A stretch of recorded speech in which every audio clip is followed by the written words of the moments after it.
12th में 2026 NTA ने एक ऐसा प्रेस रिलीज दिया जो पूरे मेडिकल अथॉरिटी के ऊपर एक बहुत बड़ा क्वेश्चन बन चुका था।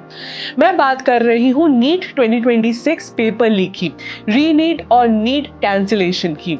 कई सालों से एनटीए की तरफ से हर साल कुछ ना कुछ इश्यूज तो आते ही रहते हैं, कभी रिजल्ट डिले तो कभी आंसर की डिस्प्यूट। लेकिन इस साल एनटीए बहुत कॉन्फिडेंट था, टाइमली ट्वीट, न्यूज अपडेट और यहाँ तक कि एनटीए ने एक धमकी देते हुए ये भी ट्वीट किया कि NEET is not your school exam, जिस पर आज बच्चे बोल रहे हैं कि हाँ, NEET is not a school exam क्योंकि वहां पेपर तो नहीं लीक होती।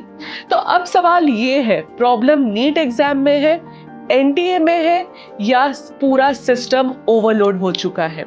ये जानने के लिए एंड तक हमारे साथ बने रहिएगा। 2020 में कोविड पैंडेमिक के बीच नीट कंडक्ट हुआ, जब ट्रैवलिंग रेस्ट्रिक्ट था, हेल्थ फियर, अनसर्टेनिटी, सब कुछ एक साथ चल रहा था। यहाँ तक कि स्टूडेंट एग्जाम सेंटर्स तक पहुँचने के लिए बहुत ही ज़्यादा स्ट्रगल कर रहे थे। और इसके बाद भी 2021 से लेकर 2025 तक एनटीए लगातार कंट्रोवर्सीज में घिरा हुआ था। 2021 में मैनेजमेंट और प्लानिंग को लेकर क्रिटिसिज्म, जहां स्टूडेंट्स ने unclear communication, poor exam handling और वीक कोऑर्डिनेशन की कंप्लेन की।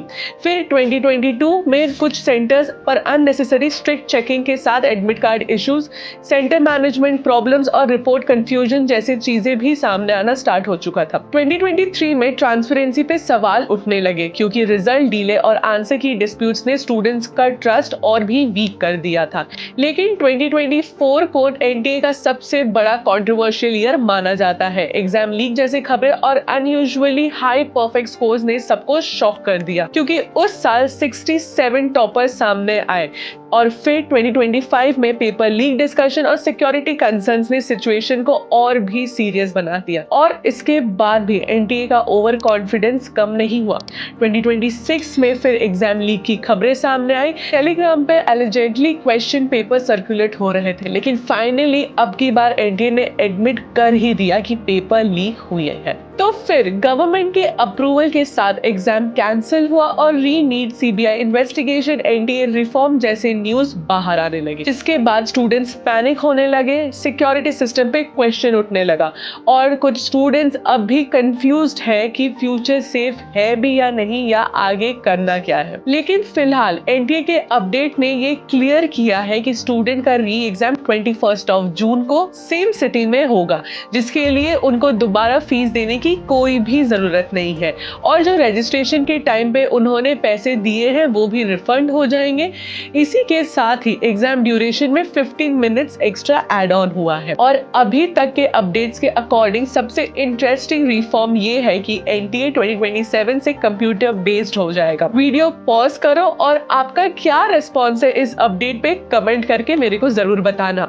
इसके साथ ही एडवांस्ड आधार बेस्ड बायोमेट्रिक वेरिफिकेशन का भी यूज होने वाला है। अब सोचने वाली बात ये है कि क्या एनटीए फेल हो रहा है या सिस्टम इतना बड़ा हो चुका है कि हैंडल करना डिफिकल्ट हो गया है। डिफिकल्टी चाहे जो भी हो, लेकिन सबसे बड़ा इम्पैक्ट स्टूडेंट्स पर ही पड़ता है। Anxiety and burnout, trust issues, repreparation stress, parent pressure. और इस सब के बाद भी नीट स्टूडेंट्स इजी एग्जाम नहीं मांग रहे हैं। They are just asking for one single thing, a fair, transparent and reliable system, क्योंकि लाखों स्टूडेंट्स के सपने इस सिस्टम पे डिपेंड करते हैं। Trust is always more important than marks. और आपका क्या ओपिनियन है? क्या प्रॉब्लम एनटीए में है, ये पूरा एजुकेशन सिस्टम ओवरलोड हो चुका है? कमेंट करके मेरे को जरूर बताना। और अगर ये वीडियो इंफॉर्मेटिव लगा तो जल्द से जल्द लाइक, शेयर एंड सब्सक्राइब करना मत भूलना।